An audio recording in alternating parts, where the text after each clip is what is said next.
Welcome to this introduction to two of the most important ideas in Mahayana Buddhism, emptiness and Buddha nature. I'll talk about what they actually mean, no, emptiness doesn't mean that nothing exists, and how they lead to freedom. And you can get the handouts I created for Mahayana and all the schools of Buddhism when you use the link in the show notes. Over the next few weeks, I'll be posting more about the history of Buddhism, so please subscribe now.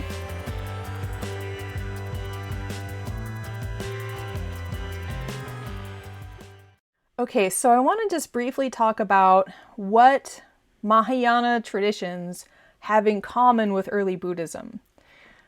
So last week, I spent a lot of time talking about the three characteristics of phenomena: impermanence, lack of inherently existent self, unsatisfactoriness. So Mahayana Buddhism shares all of those. They accept all of that. They kind of take it a step further, which I'm going to talk about in a moment. But they also accept the Four Noble Truths. So the truth of suffering, why we suffer, that there's an end to suffering, and then the Noble Eightfold Path, which is like the path out of suffering. They also accept monasticism. They also accept, so when I say monasticism, it's the idea that people can ordain as monks and nuns and spend their time really working toward enlightenment. Practically speaking, most monks and nuns are more likely to spend their time doing rituals or maintaining the monastery and stuff like that. So it's not like just everybody's out there getting enlightened, but some people are in every generation. And that's really important. So that also carries over into Mahayana Buddhism. The Mahayana schools also accept like all the really foundational ideas of Buddhism. So like karma and reincarnation, samsara and nirvana. So samsara is the round of rebirths that we're kind of all stuck in. And when we wake up out of the dreamlike elements of our experience where we're like wanting things or trying to push things away, when we wake up out of that, that's awakening. It's nirvana. And again, Mahayana schools are going to put their own spin on that, but they accept these basic ideas. So I want to talk about two major ideas that are sort of characteristic of Mahayana schools. They're emptiness and Buddha nature. And it took me a long time to understand this, but these two ideas really are like intertwined. I think when people hear emptiness, they often hear like nothingness or like everything just ceases to exist or something. And that's not what this idea is talking about. So basically, I mentioned earlier that early Buddhist traditions really emphasize the lack of inherently existent self. So what that means is, we have a body, we have mind and memory and, intention, stuff like that. And that we put the label self on top of all that. Like we just assume there's a me and that it must be made of our body and our mind. And a lot of Buddhist meditation is about challenging those assumptions. So what the Mahayana text in Sanskrit that started emerging in the first few centuries of the Common Era did was they said, okay, we designate the body and the mind as a self, right? And like the body is made up of basically atoms. But those atoms are made up of smaller particles. And this is not scientific language. They weren't like coming up with, theories of subatomic particles or something. They were just saying like it doesn't make sense that there would be a smallest physical unit of matter. These earlier ideas about lack of inherent existence, the idea of emptiness just takes it to its like logical conclusion. It says basically the two things that exist are matter and mind. And matter is made up of smaller units of matter. And when you get down to the unit of what is sometimes translated as an atom, the smallest unit of matter that you can imagine, you can still split that. And it actually corresponds pretty well with what science says these days, that once you get down to the level of like subatomic particles, if you pull them apart enough, you just end up with a bunch of like flashes, basically light flashing in and out of existence. And that's what all of matter is made of. So if it's helpful to think of it that way, I'm offering you that framework. It's not a traditional Buddhist framework, but for me that kind of works better than some of the traditional logic. And the same thing is true of the mind. Buddhism defines mind as like moments of experience. And if you take any moment of experience, You can always kind of further subdivide it. So like you take 1 second, you split it into milliseconds, and you split it into nanoseconds. But at the end of the day, there's not like a final building block of experience that you can land on. So this doctrine of emptiness basically says, not only is everything subdividable, is that a word?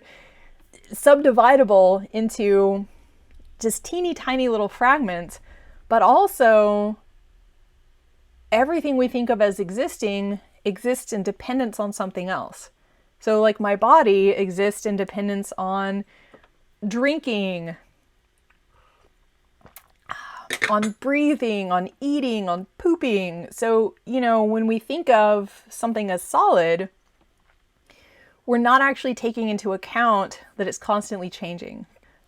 And the really important part of this doctrine of emptiness is that because we think of the world, ourselves and the rest of the world, as being made of these solid pieces, we're surprised when the pieces fall apart or when things don't work out the way we expect them to. And it's that mismatch between what we expect from the world and what happens that causes us suffering. It's the second noble truth right there. So this doctrine of emptiness says, when we can stop trying to hold the world together in discrete entities and just recognize that we're all part of a flow that's constantly changing, constantly evolving. There's no fixed point we can stick a flag in and say that's me, or this is, my house, or this is my car. It's when we change the roof of our house, is it still our house? If I change the tires on my car, is it still my car? So we can't fix the world like that in these concrete blocks. So that's the idea of emptiness. It's similar to, but a little bit different from, earlier ideas that you can, subdivide. You can pull apart anything that seems like an inherently existent self or object. You can pull apart my computer until you've just got some plastic, the keys off the keyboard, and maybe the motherboard is over there, and is there a computer there anymore? So that's emptiness. And this is a doctrine that you find in, the Heart Sutra, which is short for the Heart of the Perfection of Wisdom Sutra, the Diamond Sutra. There's a lot of really famous foundational Mahayana sutras that are about this. And there's a whole multiple schools of Mahayana philosophy based on this idea of emptiness. And also this next idea that I want to talk about of Buddha nature. So I say these two are related because it's our false idea that there's a true self out there that keeps us from noticing our actual Buddha nature. Emptiness and Buddha nature go hand in hand because Buddha nature is not a thing. It's not like something we can grab or stick a label on. It's this very subtle but ultimately real level of our being. So the Buddha nature doctrine, again, grows out of early Buddhism and its idea that the nature of our mind is naturally pure and naturally luminous. There is a really famous commentary in the Theravadan tradition called the Visuddhimagga, which means the path of purification. So we're not talking about we are bad and we have to become good. We are naturally beyond good and bad. And our job is to purify everything that keeps us from being able to recognize that true nature in ourselves and in everyone else around us. So in these crazy times when, people get so worked up about whoever in society they don't agree with, we're all Buddhas at the end of the day. We may be behaving badly, but there's no one out there who's completely devoid of value as a person. So anyway, the idea of Buddha nature is that there's ultimate reality and there's conventional reality. And the ultimate reality of each of us is our Buddha nature. But the problem is we tend to live out of our conventional mind. So our conventional mind contains the 5 senses.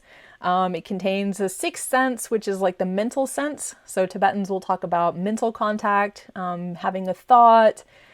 This is where, paranormal stuff like what we would call ESP or something comes in. But all of that is considered conventional. And because we tend to look around us at the world of the senses for completely legitimate reasons. I mean, we evolved as humans, we have to be attuned to our outside world, so it's not like the conventional is bad, but because we tend only to notice the conventional, we miss the ultimate. And the ultimate mind is the only mind that can perceive Buddha nature. So the whole path of the Buddhist tradition, again, is about purifying those obstacles and beginning to notice the little flashes, little sparks of our ultimate mind when they do surface, and then more and more learning to settle in that. And that's the part of us that is able to like recognize and be present to our Buddha nature and everyone else's Buddha nature too.